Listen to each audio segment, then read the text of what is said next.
सूचना तकनीकी के इस दौर में सूचनाओं का बेशक बहुत बड़ा महत्व है। आप कहेंगे सर सूचनाओं का ये इतना महत्व क्यों है? तो सबसे महत्वपूर्ण बात ये है कि आज के दौर में चाहे वो कार्मिक हो, चाहे वो निर्णय लेने वाला प्रशासक हो, हर व्यक्ति को अपने निर्णय लेने के लिए सूचनाओं की आवश्यकता पड़ती है। आप कहेंगे सर इन सूचनाओं से हो क्या जाएगा? बेटा, चाहे शासक हो या शासित हो, चाहे संगठन के बाहर का हो या संगठन के अंदर का व्यक्ति, बेसिकली सूचनाएं निर्णय लेने में सबसे महत्वपूर्ण योगदान देती हैं। और जहां तक बात जब लोकतंत्र की आए, तो लोकतंत्र एक ऐसा तंत्र होता है, एक ऐसा सिस्टम होता है जिसमें जनता का शासन होता है। अर्थात लोक कल्याणकारी राज्य में सरकारें क्या कर रही है, उनका तंत्र, उनके ऑर्गेनाइजेशन, उनके इंस्टीट्यूशंस क्या कर रहे हैं, यदि उसका जनता को पता नहीं होगा, अर्थात वो अपने आइवरी टावर में सेपरेट कुछ कर रहा है एकांतवास में और इधर जनता को पता ही नहीं है, तो एक बहुत बड़ी गुंजाइश, बहुत बड़ी संभावना होती है किसकी? अपारदर्शिता की वजह से भ्रष्टाचार होने की। जी हाँ, बिल्कुल, ये जो भ्रष्टाचार शब्द है ना, इस भ्रष्टाचार और शोषण की संभावना से मुक्ति के लिए ये कॉन्सेप्ट चला जिसे सूचना का अधिकार कहते हैं। तो सबसे पहला ये है कि ये सूचना का अधिकार होता क्या है। चूंकि आज का अपना टॉपिक है, आप ऊपर हेडिंग में देख रहे हैं, टॉपिक है सूचना का अधिकार अधिनियम। ठीक है, सूचना का अधिकार क्या होता है? सबसे पहले ये वास्तव में लोगों का एक क्या है? अधिकार है, जो सार्वजनिक क्षेत्र में सूचना तक उनकी पहुंच बनाता है। आप कहेंगे सर सार्वजनिक क्षेत्र से मतलब क्या है? जहां तक मैं इसे एक लीगल टर्म की बात करूं तो इसका सीधा अर्थ है कि सरकारी इंस्टीट्यूशंस या हमारा जो लवाजमा, जो लश्कर लवाजमा चल रहा है, जो शासन करता है, उस पूरे सिस्टम तक उस आम व्यक्ति की पहुंच का जो अधिकार है, उसी को कहते हैं सूचना का अधिकार। जिसकी वजह से सरकार की अकाउंटेबिलिटी और उसकी जो टेक्निक्स ऑफ वर्क है या उसका जो शैली है, कार्यशैली है, उसमें क्या आती है? ट्रांसपेरेंसी आती है। यहाँ ये बात ध्यान रखने की है कि भ्रष्टाचार को रोकने में इससे मदद मिलती है तथा लोकतंत्र को वास्तव में लोगों का तंत्र बनाने में भी मदद होती है। यस और नो? भाई आप क्या कर रहे हो, हमें तो पता ही नहीं है। अगर पता ही नहीं है तो कौन सी योजना में कितना पैसा आया, हमें क्या पता? उस योजना का उद्देश्य क्या था, कितना सैंक्शन हुआ और कितना तुमने वास्तव में लगाया, किसी को कुछ पता नहीं है। तो जाहिर सी बात है इसमें बाबूराज बढ़ेगा, इसमें गबन घोटाले होंगे, ठेकेदारों की मर्जी से उनके पेट फूलते आ जाएंगे, आम जनता का पैसा और इसी मोरी में चला जाएगा। तो ये है सूचना का अधिकार, बेसिकली एक कंसेप्ट है। आशा करता हूं आपको समझ में आया होगा। देखो, इसका विकास की बात करें कि ये कंसेप्ट कहां से आया, कैसे शुरू हुआ, तो ये प्राचीन काल में नहीं होता था। इसका मतलब ये है कि पहले केवल और केवल क्या चलता था? शासन चलता था। इस शासन को आप क्या कह सकते हो? व्यवस्था कह सकते हो, राजा कह सकते हो, सत्ता कह सकते हो, जो भी है।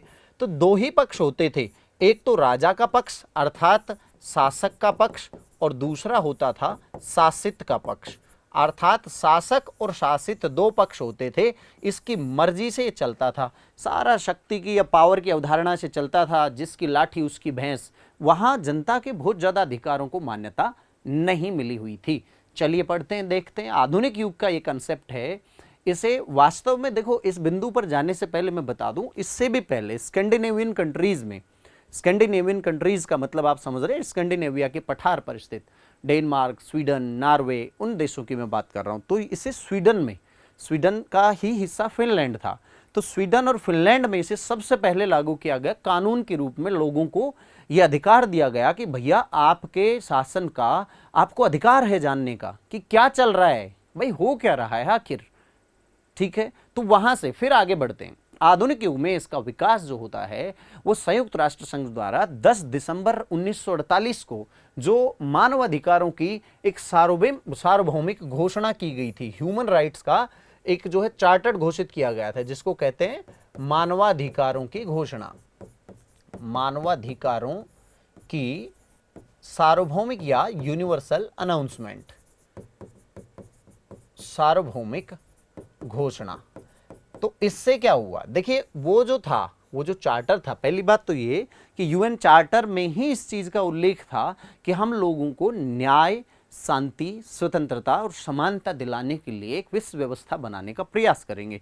उससे प्रोत्साहित होकर आगे जब 10 दिसंबर 1948 को 10 दिसंबर 1948 को मानवाधिकारों का घोषणा पत्र जो जारी किया गया, तो इससे पूरे विश्व में तमाम प्रकार के अधिकारों को मान्यता मिलनी शुरू हुई। आप एक चीज और समझ सकते हैं, यहाँ के तमाम विश्व के जो देश हैं वो इस 1948 के बाद एक दौर चलता है, जरा ध्यान से देखिए विश्व राजनीति में।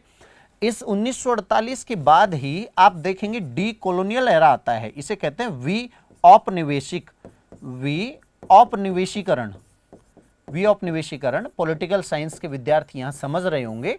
इसका मतलब होता है कि बहुत सारे देश हैं उस वक्त जो गुलाम थे, जो कॉलोनी बन चुकी थी बड़े बड़े पूंजीवादी राष्ट्रों की, बड़े बड़े व्यापारी राष्ट्रों की, तो वो अब आजाद होना शुरू हो गए थे। इसी को कहते हैं वी औपनिवेशीकरण। ये 1950 के दशक के बाद बहुत तेजी से हुआ। एक तरह से एक आंधी चली 60 और 70 के दशक में, तो नई नई व्यवस्थाएं अपने पैरों पर खड़ा हो रही थी। उस दौर में ये जो घोषणा पत्र होता है, ये मानवाधिकारों का घोषणा पत्र, तो चूंकि वे औपनिवेशीकरण से क्या हुआ, नई नई सत्ताएं या देश आजाद हुए, सत्ताएं बनी, तो इन्होंने अपने पैरों पर खड़ा होने के लिए अपने क्या बनाए, विधि बनाए, अपने अपने संविधान बनाए। तो भैया इनके संविधान में इन अधिकारों की जो प्रेरणा है, अर्थात प्रत्येक ने क्या शामिल किए, राइट्स दिए अपने लोगों को, क्योंकि पहले तो कुछ उनको दिया ही नहीं गया था ना गुलामी के दौर में। तो ये जो कंसेप्ट है ये सबसे ज्यादा इससे प्रभावित हुआ। सब देशों ने मूल अधिकारों को, किसी ने विधिक अधिकारों के नाम से, किसी ने कुछ अधिकारों के नाम से, एक आंधी चली, सब ने अपने लोगों को अधिकार देना शुरू किया। चलिए आगे बढ़ते हैं। यही जो दस्तावेज है, यही जो डॉक्यूमेंट्स, आई मीन टू से ये जो यूनिवर्सल अनाउंसमेंट है अधिकारों की, तो इसी दस्तावेज ने तमाम विश्व की जो सत्ताएं हैं उनके द्वारा व्यक्तियों को दिए जाने वाले अधिकारों का ये मूल प्रेरक बना, ये कैटालिस्ट बना, ये उत्प्रेरक बना, ये मोटिवेटर बना। ठीक है, इसको इसी जो दस्तावेज है, इसी डॉक्यूमेंट्स का आर्टिकल नंबर 19, ध्यान से देखिए, आर्टिकल नंबर 19, 30 अनुच्छेदों में से 19वें नंबर का अनुच्छेद जो था वो क्या कहता है। यह अनुच्छेद किसका है, ये मानवाधिकारों की जो घोषणा पत्र है उसका है। ध्यान दें, मानवाधिकारों के घोषणा पत्र का अनुच्छेद नंबर कौन सा है, 19। ये कहता है कि everyone has the right to freedom of opinion and expression. The right includes freedom to hold opinions without interference and to seek, receive and impart, ध्यान दें, to seek, receive and impart informations and ideas through any media and regardless of frontiers। ध्यान दें इन शब्दों को। इसका मतलब होता है खोज, सीख का मतलब खोजना, खोज, रिसीव का मतलब होता है पाना, और इम्पार्ट का मतलब होता है हिस्सा हो जाना या देना। ठीक है, इसका मतलब होता है देना या उसका हिस्सा हो जाना। जरा समझिए, ये कहता है कि प्रत्येक व्यक्ति को ये अधिकार है अपने ओपिनियन रखने का, अर्थात अपने ओपिनियन का अधिकार है, उसके अभिव्यक्ति का अधिकार है, और उस अधिकार में वास्तव में जो छुपा हुआ है वो ये है कि प्रत्येक व्यक्ति सूचना तक पहुंच बनाने का, सूचना को पाने का और सूचना को देने का बिना किसी बाधाओं के अधिकार रखता है। चाहे वो सूचना मीडिया के किसी भी माध्यम से मिले, उसे वो सूचनाओं तक पहुंच पाने का अधिकार रखता है। तो जैसे ही ये घोषणा हुई, इस घोषणा ने, मानवाधिकारों के घोषणा पत्र के अनुच्छेद 19 ने वास्तव में विचार और अभिव्यक्ति की स्वतंत्रता को, और उसके साथ साथ उसमें एक और स्वतंत्रता ऐड कर दी जिसका नाम क्या था, सूचना का अधिकार। तो सूचना के अधिकार का मूल आधार आपने ढूंढ निकाला कहां से है, ये संयुक्त राष्ट्र संघ के द्वारा घोषित मानवाधिकारों के घोषणा पत्र का अनुच्छेद 19 से ये आया। भारत में इसका विकास कैसे हुआ, यदि ये जानना है तो आपको सबसे पहले मिलना पड़ेगा इनसे मिलना पड़ेगा। ये मजदूरों की, गरीबों की बात करने वाले, उनके अधिकारों की बात करने वाला एक संगठन था, स्वायत्तशासी संगठन था, और उस संगठन ने यह आंदोलन चलाया। बात कर रहा हूं मैं मजदूर किसान शक्ति संगठन की, बिल्कुल उसी संगठन की। यहां पे एक लेडीज आप देख रहे हैं, अभी इन तक हम पहुंचेंगे थोड़ी देर में। तो ये कई सारे लोगों का, कई सारे पढ़े लिखे, उस वक्त सिविल सर्वेंट थे, ये भी सिविल सर्विस ICS थे, मतलब IAS से थे, VRS लिया हुआ था। तो प्रथम आंदोलन ये भारत में इसका विकास जो होता है वो सबसे पहले किसने किया, मजदूर किसान शक्ति संगठन MKSS, इस संगठन ने किया।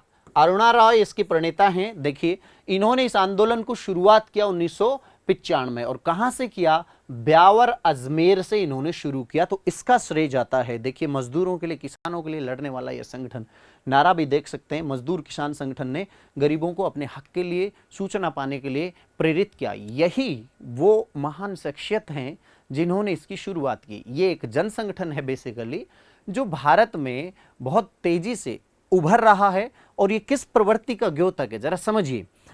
एक तो होता है राजनीति में व्यक्ति अपना अधिकारों की मांग करता है, यह जनता के प्रतिनिधित्व का ही एक रूप है। जहां मैं बात करता हूं डेमोक्रेटिक सिस्टम्स में, जब रिप्रेजेंटेटरी गवर्नमेंट की बात आती है, अर्थात प्रतिनिधित्व शासन व्यवस्था की बात आती है, रिप्रेजेंटेशन की बात आती है, तो जनता का रिप्रेजेंटेशन करने के लिए, जनता का प्रतिनिधित्व करने के लिए उसके प्रतिनिधि जाते हैं। वो उसकी मांग का मुंह होता है। कुल मिला के वो शब्द होते हैं जो जनता के ही होते हैं। तो आप सीधे शब्दों में कह सकते हो कि जहां लोकतंत्र में राजनीतिक दल जो होते हैं वो जनभावनाओं को सत्ता तक पहुंचाने का जरिया होते हैं, तो वो सक्रिय राजनीति में आके और काम करते हैं। लेकिन ये एक ऐसा संगठन था जो सक्रिय राजनीति में तो नहीं है। अब भारत में इस तरह की, भारत ही छोड़िए, किसी भी समाज में, किसी भी सोसाइटी में जब नॉन पॉलिटिकल ऑर्गेनाइजेशंस या नॉन पॉलिटिकल एक्टर बहुत ज्यादा प्रभावी होते हैं, तो इसी तरह बढ़ती प्रवृत्ति को सिविल सोसाइटी भी बोलते हैं। सिविल सोसाइटी ये ऐसे प्रबुद्ध लोग होते हैं जो मुख्य धारा में, मुख्य संगठन में नहीं होते हैं और आम जन के लिए काम करते हैं। ये एक जन संगठन है जो भारत में बढ़ती गैर दलीय राजनीतिक प्रक्रिया का एक उदाहरण है, एक एग्जाम्पल है। वास्तव में ये लोकतंत्र की ऐसी प्रक्रिया को मजबूत करता है जिसमें जनता की भागीदारी सुनिश्चित होती हो। लोकतंत्र है तो भैया हमारा है, हमारा पार्टिसिपेशन सर होना चाहिए। मैंने कहा बेटा आपका तो पार्टिसिपेशन जब होगा, सच्चाई तो ये है कि भारत का जो लोकतंत्र है वो, मुझे तो ऐसा लगता है 5 सेकंड का लोकतंत्र है। अब वहां मिस्टर एक्स खड़े हैं, उन्होंने पूछा यार सर एक बात बताओ, हम तो लोकतंत्र में जीते हैं, आपने कैसे कह दिया 5 सेकंड का लोकतंत्र है? तो जरा आप बताइए मुझे, जब आप वो ईवीएम का बटन दबाते हो, सिर्फ 5 सेकंड मैक्सिमम आपका लोकतंत्र है, आपके हाथ में वोट, पहले बड़ा आपको रसगुल्ले खिलाए जाएंगे बातों के कि जनता का, जनता के लिए, जनता के द्वारा। लेकिन मुझे ऐसा लगता है ये जनता का तो है, पर जनता का की बजाय जनता के प्रतिनिधियों का हो जाता है। आपके पास लोकतंत्र कितनी देर रहा? 5 सेकंड बस। उसके बाद वो जनप्रतिनिधि, आपको पता ही नहीं है कि वो आपका प्रतिनिधित्व करते हैं या अपने पेट का प्रतिनिधित्व, ये अपने ही विचारों का। आपने चुनकर भेजा था, लेकिन आपको उनसे मिलने के लिए लाइनें लगानी पड़ती, अपॉइंटमेंट लेना पड़ता है, इवन पता ही नहीं कि वो प्रतिनिधित्व कर किसका रहा है।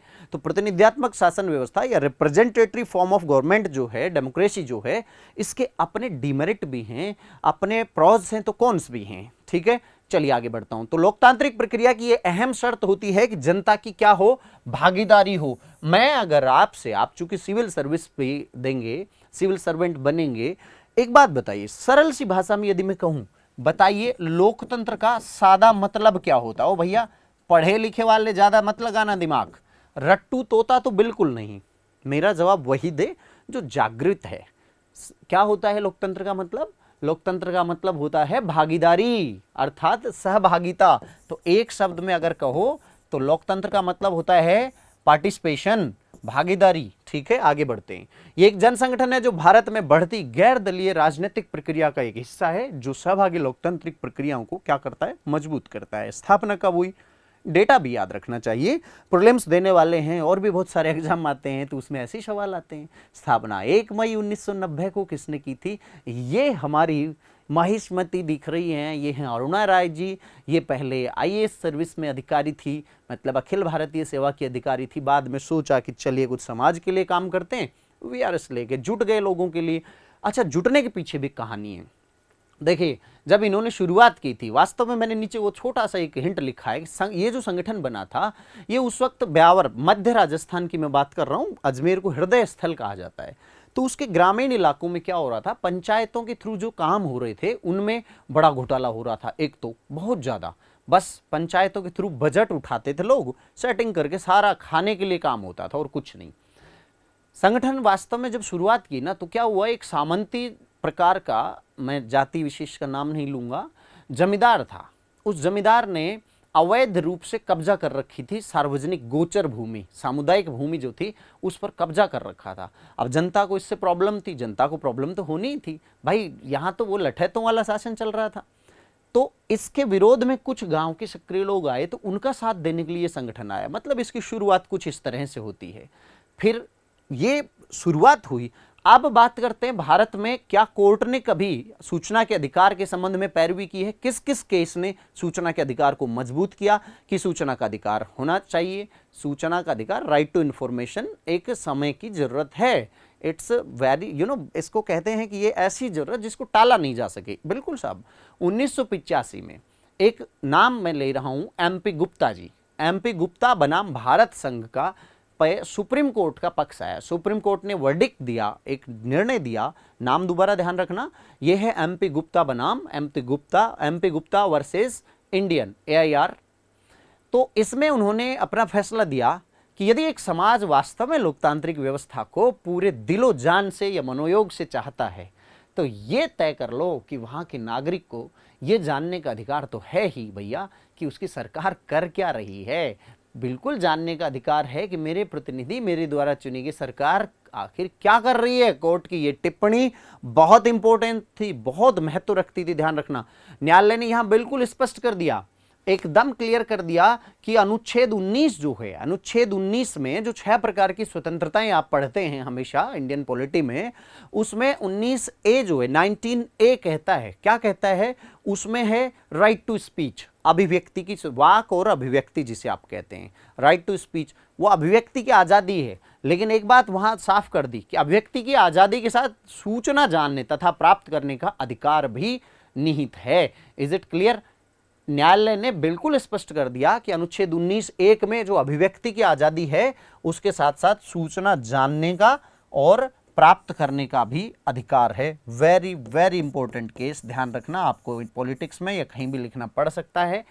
तो ये हम अनुच्छेद 19 के विस्तार के संबंध में याद रख सकते हैं कि कौन से, कई बार सीधा सीधा आ जाता है कि सूचना का अधिकार भारतीय संविधान के किस अनुच्छेद का हिस्सा है। अनुच्छेद 19(1) का हिस्सा यहां पे इस केस ने बनाया। आगे चलता हूं मैं।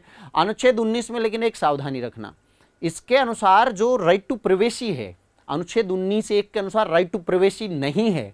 प्राइवेसी का मतलब होता है व्यक्तिगतता, निजता। इसके नाम पर सूचना छुपा नहीं सकते, सूचना देनी ही देनी पड़ेगी। इसका मतलब सूचना का पलड़ा भारी है, झुक गया, और आपकी निजता का पलड़ा थोड़ा हल्का है।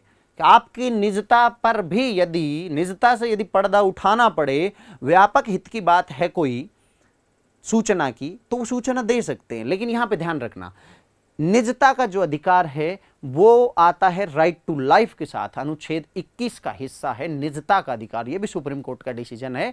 अनुच्छेद 19 में है आपके सूचना का अधिकार, अनुच्छेद 21 के अंतर्गत क्या आता है, निजता का अधिकार। आगे बढ़ते हैं, इसके संबंध में एक तथ्य और देख सकते हैं। हमारा सेकंड जो प्रेस कमीशन था, द्वितीय प्रेस आयोग जो था, उस द्वितीय प्रेस आयोग ने भी ये बात कही कि गुप्त बात अधिनियम की धारा 5 जो है उसको बदलने की जरूरत है।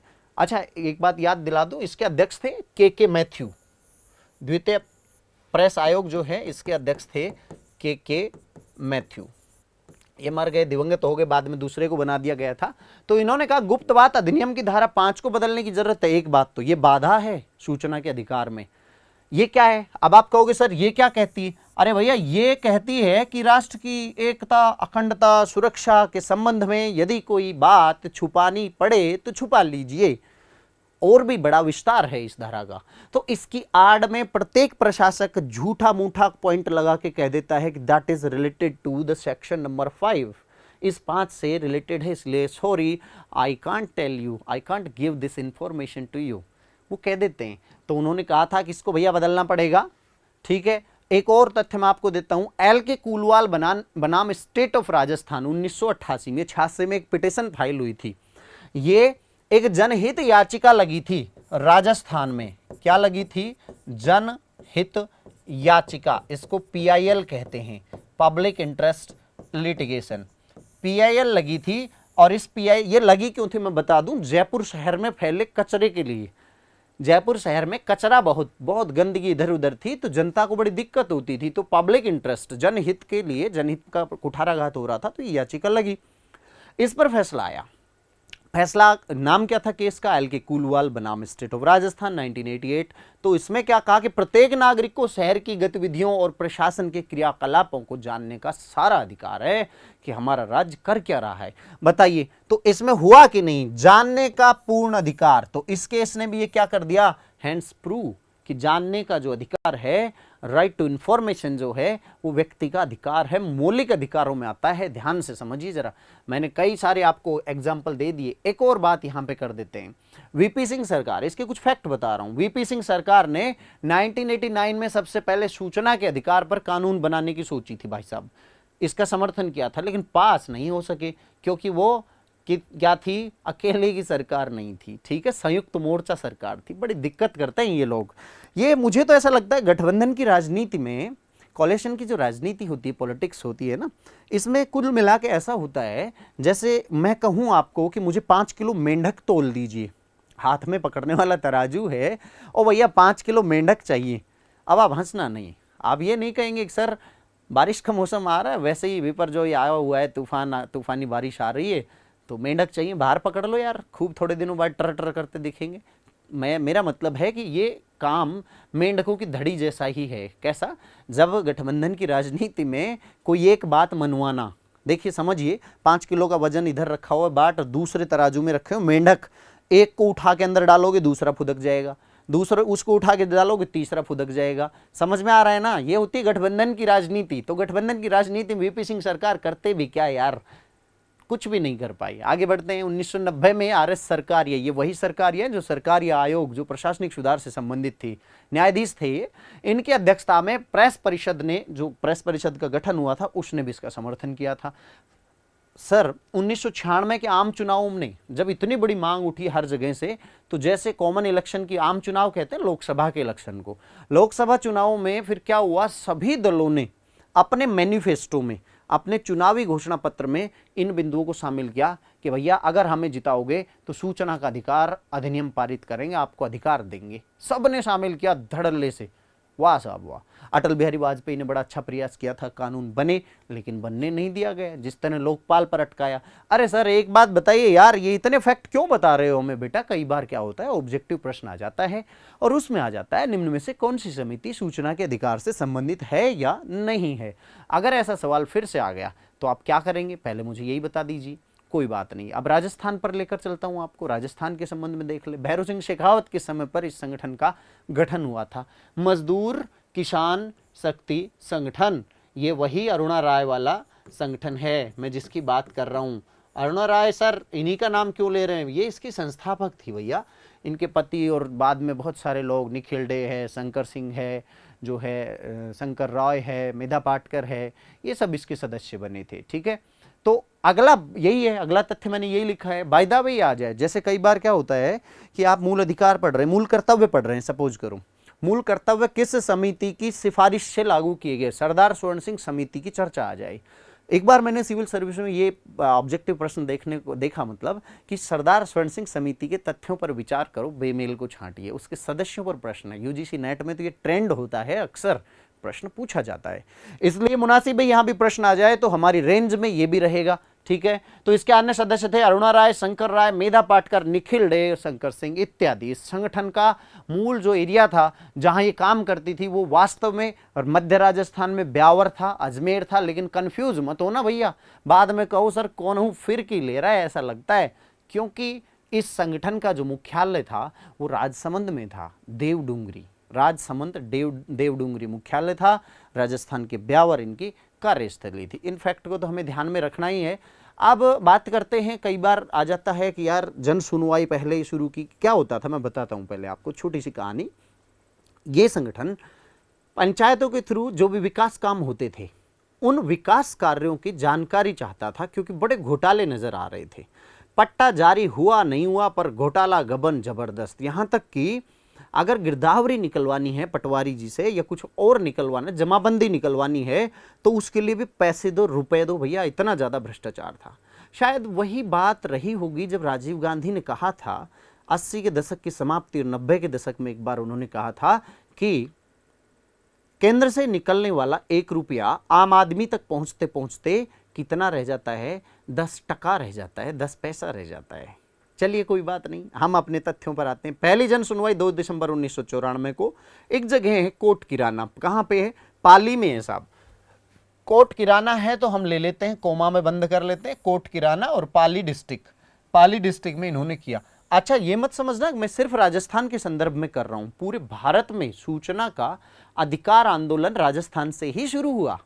मेक श्योर राजस्थान में ही इसकी मूवमेंट चल रही है। अब ये तो इत्तेफाक है कि आप राजस्थानी हो और इसे अपने से समझ रहे हो कि यार हमारे यहाँ की चर्चा है, एमपी में क्या हुआ और दूसरे स्टेट में क्या हुआ। अरे बेटा ये सब मतलब पूरे देश में जो फैला ना वो यहीं से फैला, तो अब तथ्य यहीं के बताऊंगा ना, और क्या अपने घर से लाऊंगा।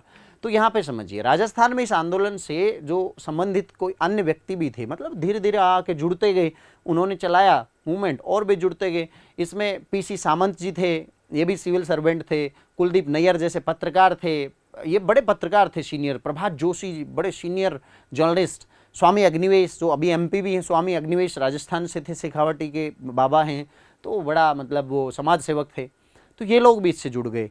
ये मैं इसलिए बता रहा हूँ कि आपको आ जाए राजस्थान में सूचना के अधिकार आंदोलन से संबंधित निम्न में से कौन है या नहीं है, प्रश्न यही बना सकता हूँ। तो आपको ध्यान रखना है राजस्थान में देखिए इन्होंने क्या गुल खिलाया। सबसे पहले 1 मई सन 2000 को राजस्थान सूचना अधिकार निर्मित किया और यह अधिनियम 26 जनवरी 2001 को लागू हुआ। सरकार एक चीज बता देता हूं मैं यहाँ पे, पीसी सामंत समिति भी बाद में गठित की गई। ये भैरू सिंह शेखावत जी के समय में एक 7 सदस्यीय समिति गठित की थी। शेखावत जी ने एक समिति गठित की, उस समिति की अनुशंसा जब आई तो उस अनुशंसा के आधार पर वहां भैरू सिंह शेखावत सरकार ने यह अधिनियम बनाया राजस्थान में। कब बना? 1 मई 2000 को राजस्थान सूचना अधिकार अधिनियम निर्मित किया गया, जिसको कब लागू किया? 26 जनवरी 2001 से लागू कर दिया गया। तथ्य आपको याद रखना है निश्चित रूप से। लेकिन जरा समझिए, सूचना का अधिकार अधिनियम जो अक्टूबर 2005 में आता है, बाद में उसके आने के बाद उसकी धारा 27 के आधार पर इसे अपडेट किया गया, राइट। तो कब स्थापित हुआ? यदि ऑब्जेक्टिव में सवाल आ जाए तो ये सवाल ऐसे आएगा कि राजस्थान सूचना आयोग जहां टॉपिक होगा, आरएस में तो वही है ये टॉपिक, चूंकि हम पढ़ा रहे हैं, क्या पढ़ा रहे हैं? सूचना का अधिकार अधिनियम, आयोग उसका एक हिस्सा होगा, उस अधिनियम की एक धारा के आधार पर आयोग की स्थापना होगी। तो मैं अधिनियम की बात कर रहा हूं अभी। आयोग की जब आ जाएगा, आयोग की स्थापना कब किस डेट को हुई, तो वो होती है 2005 के बाद वाली डेट आएगी। लेकिन ये अधिनियम सबसे पहले कब लागू हुआ? Make sure I am talking about the right to information act, not the commission. Commission 2005 के बाद बनेगा, यह अधिनियम लागू हो गया। ये सवाल समझ में आया? अगर सवाल समझ में आया हो तो चाहे आप मुझे एप्लीकेशन में देख रहे हैं या यूट्यूब पर देख रहे हैं, आपको पता ही है क्या करना है, तो कर दीजिए फटाफट। और जो लोग मुझे नया देख रहे हैं या देखेंगे, तो यहाँ यस नीचे एक बटन है, इस बटन को भी वही बिल्कुल टन से आपके पास नोटिफिकेशन आना चाहिए जब भी कि सर क्लास लेने वाले हैं।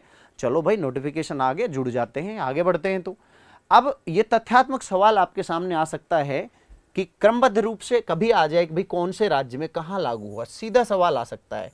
तो लागू करने वाले क्रमिक रूप से राज्य सबसे पहला तमिलनाडु है, उसके बाद छोटा सा नन्ना मुन्ना गोवा है, गोवा के बाद एमपी ने इसको लागू किया 1998 में, कर्नाटक लागू करता है सन 2000 में और राजस्थान लागू करता है सन 2001 में। कमाल की बात यह है कि तमिलनाडु में पहले भी इसको एक उन्हा की धारा के तहत लागू किया जा चुका था, तो सबसे पहले तमिलनाडु ने लागू किया था, फिर गोवा, फिर मध्य प्रदेश।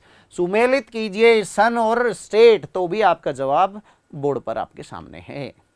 अब देखिए एक चीज अपने जहन में बिठा लें, बड़ी कमाल की बात है कि जब यूरोप को देखते हैं, अमेरिका को देखते हैं, तो वहां राजनीतिक चेतना प्रबुद्ध लोगों के द्वारा या सिविल सोसाइटी के द्वारा, नागरिक समाज के माध्यम से आई, ठीक है। लेकिन हमारे यहाँ पे वहाँ इंटेलेक्चुअल मूवमेंट चले, लेकिन हमारे यहाँ पे इस तरह का अधिकार मजदूर और गरीबों ने हमें दिलवाया। वाह वाह, कमाल की बात है। ये ठीक वैसा ही अचंबा है जैसा सन 2007-8 की मंदी में, 2007-8 की जो मंदी थी, वैश्विक मंदी, उस मंदी में एक चर्चा चलती थी नुक्कड़ों पे, हमारे मित्र मंडलियों में हम चर्चा करते थे, बात अक्सर होती थी कि यार भारत इस वैश्विक मंदी की चपेट में क्यों नहीं आया, कैसे बच गया। तो मैं कहता था कि हमारी दादी नानी की सलाह से बच गया, हमारे बुजुर्गों की सलाह से। हमारे यहाँ के मिट्टी मिट्टी में योद्धा हैं, तो मिट्टी मिट्टी की छोड़िए, हर रसोई रसोई में प्रशासक और आर्थिक बड़े विशेषज्ञ बसे हुए हैं, ठीक ऐसे ही हमारे हर गली में घूमने वाला, हमारे हर खेत में हल से उसका सीना चीर कर अनाज पैदा करने वाला व्यक्ति पहले राजनीति जानता है। वो सबसे पहला राजनीति का पंडित है। देख सकते हैं हमारे गरीबों ने, उन किसानों ने भ्रष्टाचार को देखा, पहचाना और हमें उस एक बड़े अधिकार की तरफ अवेयर कर दिया। उनको तो पता भी नहीं था स्वीडन में क्या हो रहा है, फिनलैंड में क्या हुआ, डेनमार्क में क्या हुआ, पर जनजागृति, बेशक उसकी वजह कुछ लोग रहे पढ़े लिखे, पर साथ तो उन्हीं ने दिया। तो हमारे इस आंदोलन की खासियत क्या है कि ये बड़ा आश्चर्य होता है मुझे कि सूचना के अधिकार की लड़ाई यहाँ पे ग्रामीण और निर्धन वर्ग ने लड़ी थी।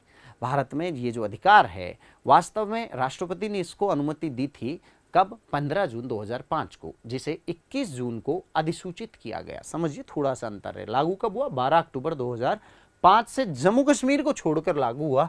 बोलो सर क्यों छोड़ते हैं? बेटा इसी का तो इलाज किया है, अनुच्छेद 370 को समाप्त करके अब नहीं लिखेंगे ऐसा कि जम्मू को छोड़कर। ठीक है, ये बड़ा दुखता है यार।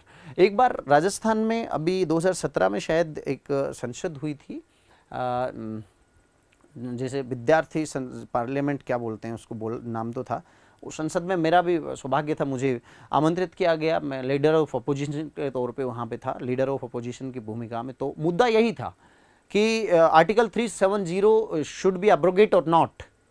तो वहाँ हमारा टीस निकलती थी अंदर से, यार हटना तो चाहिए। देखो जो भी हो, टेक्निकल चीज़ों पे तो बात अलग बात है, लेकिन हटना चाहिए। हट गया है, कोई बात नहीं। आप किसी भी मुद्दे पे आप ऐसा नहीं देखोगे।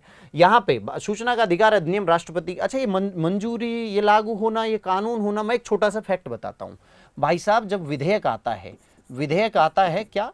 पास होकर, पहले तो ये ध्यान रखना, पास होकर, दोनों सदनों से पास होकर। तो वो कहाँ आता है? तो वो आता है किसी मुखिया के पास, अर्थात केंद्र है तो राष्ट्रपति और राज्य है तो राज्यपाल। राज्यपाल ने यदि उस पर साइन कर दिए, राष्ट्रपति ने यदि उस पर साइन कर दिए, तो वो क्या बन गया? कानून बन गया, अर्थात लॉ बन गया। ये साइन वैसे मेरे हैं, कभी आप राष्ट्रपति के समझ लो, ये आपके जेके सर के साइन हैं, है ना, ध्यान रखना। कॉपी मत करना कभी, सोचो कि सर चलो आपके साइन करके और स्टाफ में जूस मंगवा लेते हैं, राइट? पी सकते हो। खाने पीने की चोरी तो भगवान भी माफ करते थे। भगवान कृष्ण कहते थे, क्या कहते थे याद नहीं है, फिलहाल ये याद है, हाँ। तो साइन करके कानून बना, और ये कानून जब गजट में नोटिफाई हो जाता था, अर्थात जब इसका नोटिफिकेशन निकल जाता था ना, तब ये क्या कहलाता था? अधिनियम कहलाता है। ये एक संसदीय प्रक्रिया है, इसको पार्लियामेंट्री प्रोसेस कहते हैं। तो अब आप समझ गए होंगे कि कानून में और अधिनियम में एक अंतर है। कानून तो साइन होते ही वो बन जाता है, लेकिन अधिनियम होने के लिए उसे क्या होना होता है? गजट नोटिफाई होना होता है। इन तथ्यों पे सवाल की भाषा आपको ध्यान रखनी है कि यह अधिनियम कब बना? तो 21 जून, ठीक है। कानून कब बना? 15 जून। लागू कब किया गया वो तो आपके सामने आगे है ही। चलो सीधा इस अधिनियम पर पहुंच जाते हैं, और अधिनियम अपना यही है और यही अपना टॉपिक है। तो ध्यान से देखिए इस टॉपिक को, इसी की तलाश में आप इतनी देर से मुझे झेल रहे हैं, है ना? झेल रहे हैं या मजे आ रहे हैं? बेटा कमेंट करके तो बता सकते हो। अच्छा लग रहा है? एक एक चीज पर बारीकी से हम अंदर जा रहे हैं।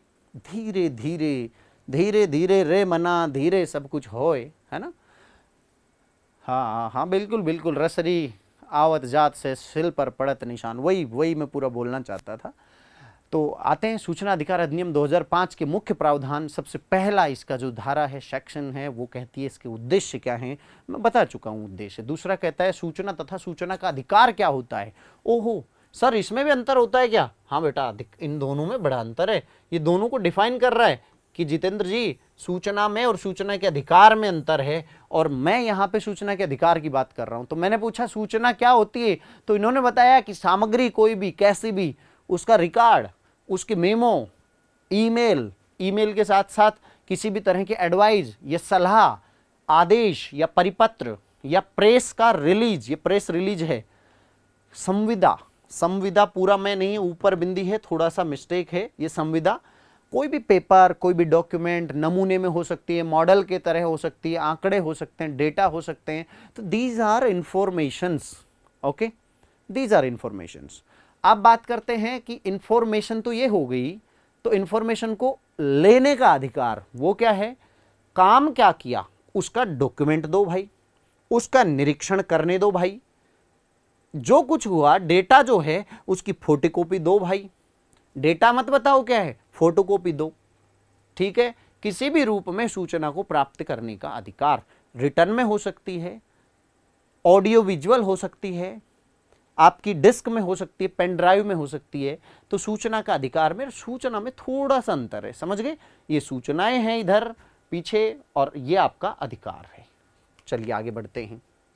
अब इसकी तीसरी धारा जो कहती है कि लोक प्राधिकारियों हेतु बाध्यता, कि क्या क्या बाध्यताएं हैं लोक प्राधिकारियों की, उसका वर्णन किया गया है। चौथी जो धारा कहती है, अच्छा रुक रही, मैं आपको एक बात बता दूं, जब प्रश्न का, जब टॉपिक का नाम ही सूचना का अधिकार है, सूचना का अधिकार, तो सवाल भी सूचना के अधिकार अधिनियम से आएंगे। सूचना के अधिकार अधिनियम 2005 की धाराओं को सुमेलित कीजिए, बेमेल को छांटिए। यदि ऐसा प्रश्न आ गया या मेंस में आ गया किसी धारा, ये इसके अनुसार ये इसकी प्रकृति पर टिप्पणी कीजिए, आपका 5 नंबर का सवाल आ गया 50 शब्दों का, तो कैसे लिखेंगे, उन सब पर चर्चाएं आप करेंगे। लेकिन पहले डिटेल तो समझ लीजिए। लोक सूचना अधिकारी का वर्णन होता है धारा 5 में। अब यहाँ एक जिज्ञासा थी आपकी, सर लोक सूचना अधिकारी होते क्या हैं? बेटा देखिए, हर सार्वजनिक विभाग, निगम या उस बॉडी में उसके अधिकारियों को जिसको सूचना देने की जिम्मेदारी दी गई है उसको लोक सूचना अधिकारी कहते हैं। तो एक जिज्ञासा ये है, एक तो होता है लोक सूचना अधिकारी और एक होता है उस लेवल पर अपील अधिकारी। छोटे एग्जाम यदि आपके होते हैं ना, जैसे जूनियर अकाउंटेंट का एग्जाम या सेकंड ग्रेड टाइप का, इस तरह का यहाँ पे कहीं है, कहीं क्या सारों में है राजस्थान में, तो वहां पे आ जाता है कि इसका लोक सूचना अधिकारी कौन होता है, इस तरह की चीजें। लोक सूचना अधिकारी, अपीली अधिकारी कौन होता है, जिला स्तर पर सूचना का अपीली अधिकारी कौन, ऐसे सवाल। तो इस एक धारा 5 जो है, यानी चौथे बिंदु की धारा 5 को ही आप देख के इसका आंसर दे सकते हैं। समझिए जरा, संभाग स्तर पर तो सूचना अधिकारी कौन होता है, अतिरिक्त संभागीय आयुक्त। कौन होता है, अतिरिक्त संभागीय आयुक्त। और अपील अधिकारी कौन होता है, संभागीय आयुक्त। यहां एक चीज को कॉमन सेंस से रटने की जरूरत नहीं है। मैंने क्या कहा, रटने की जरूरत नहीं है, जरा समझिए, नहीं तो किन किन को याद करोगे, इनफैक्ट में उलझे रहोगे। मैं एक उदाहरण देता हूं, मैं उदाहरण आपको ये देता हूं कि मेरे से जब एक बार पॉलिटी पढ़ रहे थे तो किसी बच्चे ने पूछा कि सर ये स्टेट शेड्यूल और सेंटर की जो है संघ सूची और राज्य सूची के विषय को कैसे याद करें। तो जस्ट उसका एक उदाहरण समझिए, किसी भी चीज को समझना होगा आपको। जैसे देश की सुरक्षा किसी एक हिस्से का महत्वपूर्ण है या पूरे देश की? सर सुरक्षा तो पूरे देश के लिए महत्व रखती है, तो डाल दो किसमें, सेंटर के में डाल दो ना, क्या फर्क पड़ता है। सर पुलिस का विषय किसमें है? बेटा पुलिस क्या करती है? सर वो कानून और व्यवस्था, लॉ एंड ऑर्डर मेंटेन करती। कहाँ की करती है? बोलो सर जहाँ अव्यवस्था हो। कहाँ? बोलो किसी स्थान विशेष पर, कोई मोहल्ला, कोई गली, कोई छोटी जगह हो सकती है जहाँ जनता रहती है, तो वो किसी राज्य में ही होगा ना, ऐसा तो है नहीं पूरे देश में। तो राज्य में डाल दो ना यार, पुलिस राज्य सूची का विषय हो गया। जेल, जेल अकेले राज्य में होती है केंद्र में? अरे सब जगह पूरे देश की जरूरत है केंद्रीय सूची में। समझ में आया? शिक्षा, बताओ शिक्षित होने का अधिकार केवल राज्य वालों को है या केंद्र का भी कुछ दायित्व बनता है? सबका ही है ना इस पे। तो शिक्षा को उठा के किस में डाल दें? दोनों सूचियों में डाल दो। पर्यावरण, पर्यावरण सर स्वस्थ सांस लेने का अधिकार केवल दिल्ली वालों को ही थोड़ी है कि वो पराली जला दी, ये जला दिया, वो जला दिया, हा उल्लड़ करके मतलब शैतानी करते हैं। नहीं नहीं, ये सबका है पर्यावरण, तो समवर्ती सूची में डाल दो ना, क्या फर्क पड़ता है। अरे सर एक विषय बताओ यार, बहुत देर से आप समझा रहे हैं, समझ में आया कि नहीं पहले तो ये बताइए। समझ में आया तो लाइक कर दीजिए, कमेंट भी कीजिए, इस तरह समझ के विषय को आसानी से कर सकते हो। एक बच्चे ने पूछ लिया, इधर बैठा था, बड़ा स्पेशल बच्चा, गर्मी का टाइम है, रबड़ी खा के आया था भाई, राबड़ी बोलते हैं ना राजस्थानी में, घाट की राबड़ी। तो घाट की राबड़ी पी के आया था, उसने कहा गुरुजी एक बात बताओ, अभी आपकी ये सारी समझदारी वापस चली जाती। मैंने कहा पूछ बेटा, क्या पूछ रहे हो बताओ। तो वो कहते हैं कि सर कंप्यूटर तो बाद में आया है, ये डिस्ट्रीब्यूशन हुआ ही नहीं था, तो ये तो ना तो उस सूची में ना उस सूची में, तो कंप्यूटर जनित कोई समस्या आएगी, जैसे फ्रॉड हो रहा है, साइबर क्राइम हो रहा है। Yes cyber crime, I am talking about cyber crime. तो साइबर क्राइम किस सूची में डालें? ए भैया ना उसका ना उसका ना उसका, तो अवशिष्ट विषयों में डाल दो ना। कौन बनाएगा कानून? संसद को बनाने दो ना। समझ में आया? तो इसी तरह समझना है आपको कि यहाँ पे लोक सूचना अधिकारी को रटना नहीं। लोक सूचना अधिकारी, ध्यान दें, सबसे पहले अपील आप करोगे अंतिम की भैया त्राहिमाम प्रभु मेरा दुख दूर नहीं हुआ, इस आपके अधिकारी ने मेरा दुख दूर नहीं किया, तो ध्यान रखना अपील अधिकारी डायरेक्ट अथॉरिटी होती है, ऊपर वाला अधिकारी होगा। और जहां जो लोक सूचना अधिकारी होगा वो प्रशासनिक पोस्ट वाला होगा जिस भी लेवल पर। जरा समझिए, यहां अतिरिक्त है तो आयुक्त को करेंगे, कलेक्टर यहां पे लोक सूचना अधिकारी है, ध्यान रखना, अतिरिक्त कलेक्टर, तो यहां पे कलेक्टर हो जाएगा। अब जिला परिषद में सीईओ, मुख्य सूचना अधिकारी कौन होगा? सीईओ। और जिला पर बैठता है कौन? जिला प्रमुख, वो राजनीतिक मुखिया होता है, उस पर अपील करो जाके, क्योंकि वही है भाई बड़ा वाला। पंचायत समिति में बोले सर डेवलपमेंट ऑफिसर होता है, यस होता है ना, बीडीओ साहब, तो यहां बीडीओ साहब को करो क्या? अपील नहीं, सूचना के लिए अधिकारी है, और अपील किसको करोगे? प्रधान साहब को, कि सरकार मेरी नहीं सुनी इस आपके प्रशासक ने। ग्राम पंचायत में, अरे ग्राम पंचायत का प्रशासनिक अधिकारी कौन होता है? सेक्रेटरी होता है ना, सचिव। आजकल ग्राम सेवक बोलते हैं आप या क्या बोलते हैं? कमेंट सेक्शन में लिख के बता दो क्या बोलते हो। आगे मैं बढ़ूं? चलो आप अपना काम कीजिए, मैं आगे बढ़ जाता हूं। अच्छा, इससे नहीं हुआ काम तो सरपंच साहब बैठे हैं ना, बोलो गुरुजी अब तो फटाफट याद हो गया यार, बताओ रटा या समझा? चलो आगे बढ़ते हैं। लोक उपक्रम कोई भी हैं तो इसके संबंध में उसके मुख्य कार्यकारी के पास जाएंगे। चलिए ठीक है, अगली धारा, ना दी जाने वाली सूचनाओं का वर्णन किस में है? छठी में है कि क्या नहीं दी जाएंगी। क्यों नहीं देगा सूचना? जो किसी के जीवन को खतरे में डालती हो, किसी की निजता का उल्लंघन करती हो। निजता ऐसी होनी चाहिए जो व्यक्तिगत हो। अगर उस सूचना पाने से सार्वजनिक सबका भला हो रहा है तो चाहे निजता क्या, उसको नंगा कर दो, कोई फर्क नहीं पड़ता, क्योंकि जन भलाई हो रही है। तो इसको डिफाइन किया जाएगा, ठीक है। जिसे शहर, यहां ऐसी सूचना नहीं दी जा सकती, वेरी इंपॉर्टेंट, ध्यान दें, वेरी इंपॉर्टेंट है ये सवाल, यहां से बन सकता है। जिससे भारत की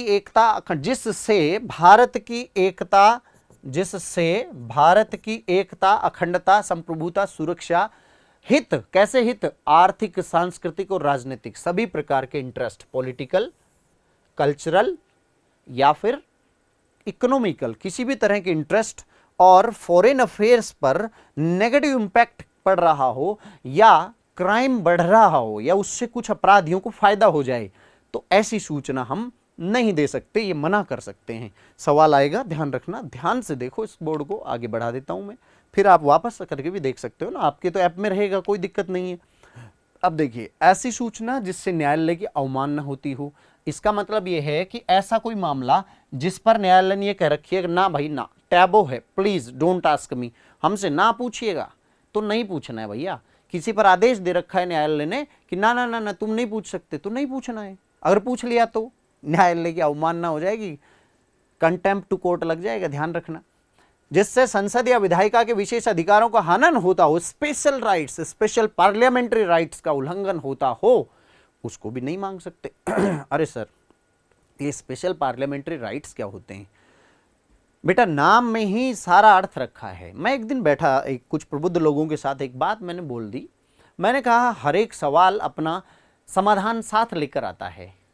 उनमें से एक व्यक्ति थोड़ा मुस्कुराया, सवाल या निशान लगाया, तो हमने भी उनकी तरफ आंसर का बटन दबाया और हमने सीधा बोल दिया, देखिए अगर सवाल को ठीक से समझोगे, सुनोगे, तो वो सवाल ही आधा जवाब लेकर आता है। इसको भी सुनिए, कैसे राइट? पार्लियामेंट्री। अरे पार्लियामेंट क्या होती है भैया? संसद। तो संसद के सदस्य होने के नाते आपको मिल रही है, किसको मिल रही है? संसद के सदस्य होने के नाते। तो फिर संसद सदस्यों को ही मिलेगी, इसके अलावा किसी को नहीं मिलेगी। Is it clear? क्लियर कर लो इस बात को। तो इसके अलावा किसी भी व्यक्ति को वो नहीं मिलेगी। बहुत सारी बातें सिर्फ नाम में ही उसका अर्थ छुपा होता है, आप ऐसे ही घबरा जाते हो यार, हड़बड़ाना नहीं चाहिए। ऐसी सूचना जिससे प्रतियोगिता में तीसरे पक्ष की उसका विश्वास, व्यापार या इंटेलेक्चुअल प्रॉपर्टी राइट्स को हानि होती हो। मतलब मैं और आप, यानी मांगने वाला और संस्था देने वाला, तुमने तो मांग लिया भैया, बढ़िया है मांगने वाले, और मैं भी चला था देने, और इससे बेचारे किसी कंपनी की सूचना मांग ली। आपने मांग लिया कि सर पेप्सी का फॉर्मूला बताइए, कि पेप्सी वो जो टेस्ट लाती है कैसे लाती है। अरे भैया मैं कैसे दे सकता हूँ? इनसाइडर ट्रेडिंग हो जाएगी इस तरह, है ना, जैसा कंपनियों में होती है। एक अलग टर्म है, इसको यहाँ यूज नहीं ले, पर ऐसी सूचनाएं भी नहीं दी जा सकती हैं। यहाँ पे ऐसी सूचना जिसके देने से जनहित प्रभावित होता हो तो रोक दिया जाएगा। विदेशी सरकार का विश्वास यदि प्रभावित होता हो, आपने ऐसी खतरनाक सूचना मांग ली कि अमेरिका की हित उससे हिल गई, तो भैया वो सूचना भी नहीं देगा भारत। कोई भी अपना ऑर्गेनाइजेशन, जो भी कोई इंस्टीट्यूशन है जिससे किसी व्यक्ति की शारीरिक सुरक्षा या जीवन पर संकट आ गया हो, ऐसी सूचना भी मेहरबानी करके ना मांगिए यार, नहीं तो वो बेचारा सूचना अधिकारी आपको क्या कहेगा, भैया रुक जाइए, नहीं देंगे। क्यों नहीं देंगे, कोई बात नहीं। देखिए अब सूचना की बात जब आती है तो आप कहोगे सर कितने दिन में यार, कैसे सूचनाएं। देखिए बात ऐसी है कि यदि किसी ने अर्जेंट सूचना मांगी है, मेरे जीवन पर संकट बन पड़ा सर, फटाफट बताइए, तो जीवन का ही प्रश्न है, तो आपको सूचना कितने घंटों में दी जाएगी, 48 घंटे में दी जाएगी। अदरवाइज सामान्य सूचना जो है वो कब दी जाएगी, 30 दिवस के अंदर अंदर दी जाएगी। कब, 30 दिवस के अंदर अंदर। ऐसे ही यदि वो सूचना आपने मांगी है, उनसे मांगी है और उनके संबंध में है, थर्ड पार्टी से रिलेटेड है, तो ये 30 दिवस की अवधि बढ़कर 40 दिवस हो सकती है, ये सूचना देनी पड़ेगी। ठीक है। अब बात है कि इस तरह की सूचनाएं आप कैसे ले सकते हो, आप लिखित भी ले सकते हो, मौखिक भी मांग सकते हो, पर मौखिक कौन, जो अक्षम हो। शुल्क तो लिया जाएगा भैया, अलग अलग शुल्क दरें हैं, लेकिन आप शुल्क देने में सक्षम नहीं हैं, यानी बीपीएल हैं, तो आपका फ्री में मिलेगा 40 दिन में। द ऑर्गेनाइजेशन और the authority have to, and that is the obligation over the authority, that he and see definitely provide the information which you want to. आप जो चाहते हैं वो इंफॉर्मेशन उन्हें आपको देना पड़ेगा। आगे सुनिए जरा। जैसे अपराधियों को गिरफ्तार करने या केस, ये केस नहीं है, केस की प्रक्रिया पर, यानी ट्रायल चल रहा है, उस केस की प्रक्रिया में कोई अड़चन आती हो तो वो कह सकते हैं sorry I can't tell you. कार्यपालिका की गतिविधियों से मेरा मतलब है मंत्रिमंडलीय समितियां, मंत्रियों के आपसी विचार, मंत्रिमंडल के निर्णय, उनके द्वारा दिए गए और निर्णय, इसमें सारी चीजें आती हैं, वो आपको नहीं बताया जाएगा। कार्यस्थल पर महिलाओं का यौन उत्पीड़न अधिनियम। अब आप पूछ लो गुरुजी ये बताओ, कुछ दिन पहले मेरे से पूछते थे आरएस की कब आई है, वो एक अलग बात है, आ जा चुकी है। अभी फर्स्ट ग्रेड के बारे में पूछते हैं, सर कितनी वैकेंसी है। ए भैया कार्यपालिका काम है, उनको करने दो ना यार, कोई नहीं बताएगा आपको।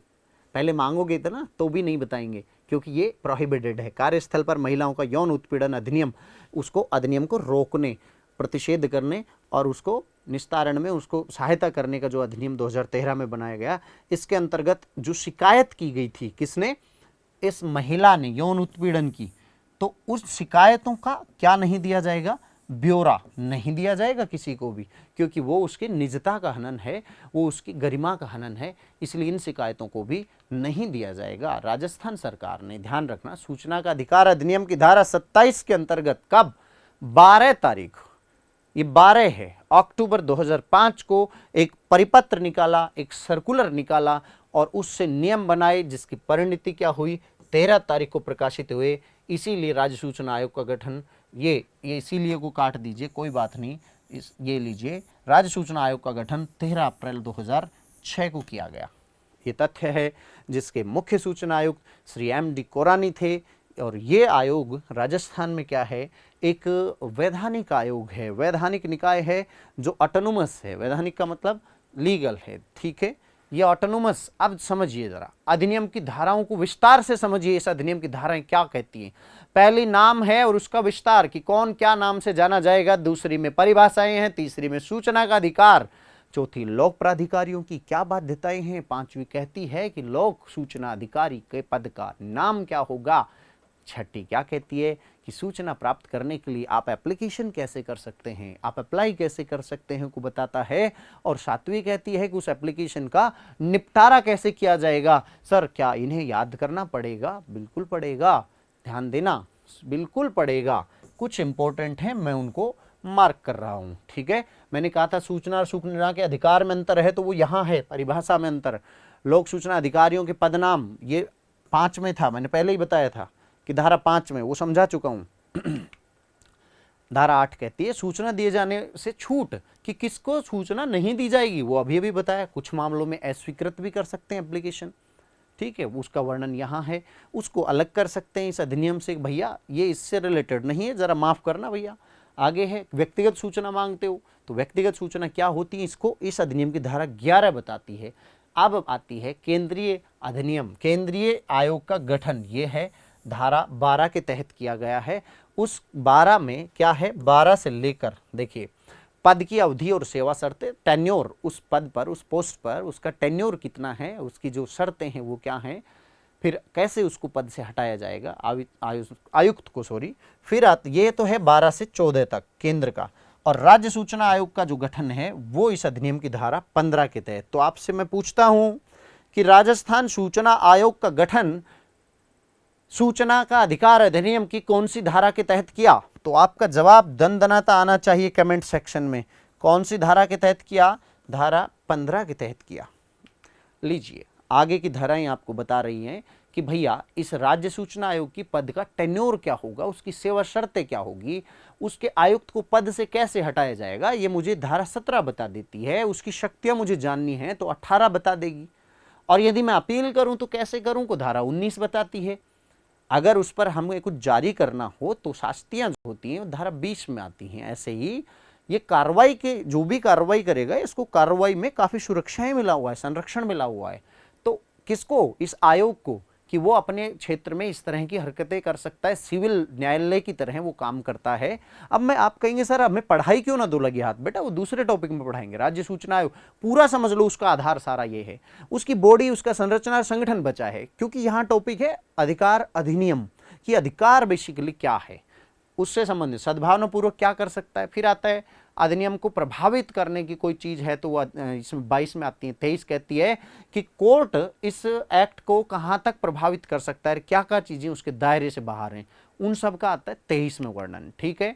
24 कहती है कुछ संगठनों पर लागू नहीं होगा। कौन कौन से पर लागू नहीं होगा? मैंने कहा था ना, सुरक्षा, गोपनीयता या ऐसे सरल। आप सीबीआई की मांगो कौन देगा भैया? आईबी की मांगो जानकारी कौन देगा? तमाम जो इस तरह के गोपनीय संगठन है या बहुत ही सक्रिय प्रशासनिक संगठन है जिनकी सूचनाएं लीक करने से वही काम होता हो, एकता, अखंडता, सुरक्षा, जीवन पर, ये सब चीजें, तो कोई नहीं देगा आपको सूचनाएं। ठीक है। मॉनिटर करना और रिपोर्ट करना धारा 25 ने सिखाया हमें। धारा 26 कहती है सरकार कैसे कार्यक्रम तैयार करती है, इनका कैसे आगे गठन होता है, कैसे ये कार्य करते हैं, इन सब की चीज। 27 नियम बनाने की सरकार की शक्ति है इनके मामले में। और 28 कहती है कि प्राधिकारी के पास अथॉरिटी क्या है, उस अथॉरिटी जो इस आयोग में काम करेगा वो क्या क्या काम कर सकता है, इसको देता है ताकत 28। नियमों को कैसे संभाल कर रखें 29 में लिखा है। और 30वां कहता है कि यदि कोई समस्या आ जाए इस आरटीआई के, इस सूचना के अधिकार अधिनियम के तहत, तो उनको कैसे दूर करें, कैसे रिजॉल्व करें समस्याओं को। और 31वां समाप्ति की घोषणा करता है कि निरसित या हटाई गई चीज़ों के बारे में वर्णन। सर इतनी सारी चीज़ों को मैं क्यों याद करूं? बेटा एक प्रश्न मुनासिब है, वो कहेगा अधिकार अधिनियम 2005 की धाराओं को सुमेलित कीजिए, या इसका चर्चा कौन सी धारा में है, या राज्य के सूचना आयोग का गठन कौन सी धारा के अंतर्गत किया गया है, राज्य सूचना आयुक्त के पद को मुक्ति या पद से हटाए जाने के संबंध में या उसके टेन्योर के संबंध में कौन सी धारा बताती है। ठीक ऐसे ही केंद्रीय आयोग के बारे में भी इन धाराओं से सीधा प्रश्न फैक्चुअल पूछा जा सकता है। अब इतने सारे व्यापक ज्ञान के बाद आशा करता हूं आपके सारे प्रश्न, सारी वो गांठें जो उलझी हुई थी सुलझ चुके होंगी। इसी के साथ मुझे यानी जितेंद्र यादव उर्फ जेके को दीजिए इजाजत। नमस्कार।